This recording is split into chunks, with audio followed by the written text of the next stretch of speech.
This channel is devoted to improving public science literacy in all areas of life. I hope to provide the tools that are necessary in order to be able to assess scientific research. I'm not a scientist, so I'm not going to be attempting to explore a lot of these concepts and fields in rigorous technical detail. However, I do want to outline the steps that we ought to take in order to conform our beliefs to the very best evidence available and avoid many of the traps and mistakes that many of us fall victim to when looking at scientific research. Science and the technology that's been created through our scientific understandings has been responsible for many of the advancements in our society and culture. From transportation advancements like air flight in the early 20th century to medical advancements like the development of semi-synthetic antibiotics to treat infections, to vaccines that have been responsible for eliminating and even eradicating disease, to more modern accomplishments like the sequencing of the human genome, which will help in our understanding of the pathophysiology of many diseases. Science continually demonstrates that it is the best method for constructing reliable models about the physical universe that we observe and for applying such understandings to our society for the betterment of everyone. First, a definition. What is meant by science literacy?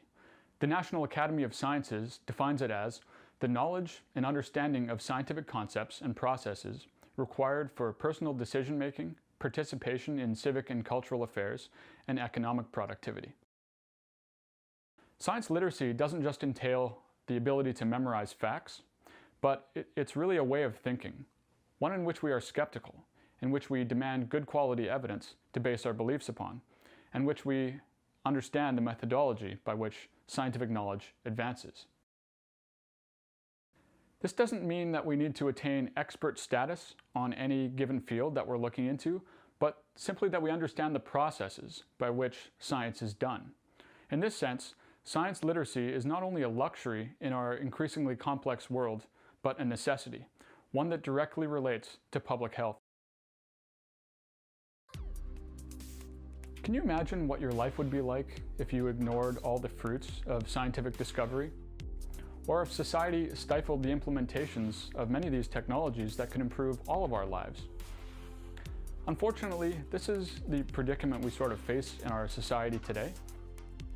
Despite the fact that many of us rely on science and technology every day, many of us don't realize that we do, or at least we don't realize the extent to which we do, and thus we consciously or unconsciously deny science or reject its methodologies. And we do so for a multitude of reasons that are psychological in nature, such as stemming from religious or political beliefs, or due to perceived conflicts of interest within certain industries. These will be recurrent themes that I will cover throughout the videos on this channel. For example, a recent survey on the fears and beliefs of Americans found a disconcerting tendency to believe in paranormal phenomena, such as believing that thoughts can metaphysically affect the physical world, or that houses and rooms are haunted by spirits. And perhaps an even more disconcerting tendency to reject scientifically verified models of reality, such as evolution by natural selection, anthropogenic or man-made climate change, or that vaccines are safe and effective. Another recent Pew poll documented the discordance that's often found between the public's opinion and scientific opinion. The lack of science literacy globally has also been documented. Of the countries surveyed here in this study, only roughly 71% of respondents said they believed the Earth went around the Sun, rather than the Sun around the Earth. Only 34% said they accepted the Big Bang theory of the origin of the universe. 47% believed that antibiotics killed viruses, as opposed to just bacteria. And only 62% believed that human beings developed from earlier species of animals. So what are the consequences of a scientifically illiterate population? Well, there are many, and throughout the videos on this channel, I will attempt to discuss these. But a few examples are warranted for now. Certain religious and cultural groups oppose medical interventions that would be life-saving. For example, Jehovah's Witnesses often oppose life-saving blood transfusions as a direct consequence of their biblical interpretation of the Bible. Some indigenous populations will refuse mainstream cancer treatment and opt for traditional or alternative, unproven cancer treatments. The anti-vaccination movement has largely been responsible for the resurgence of diseases that vaccines protect against.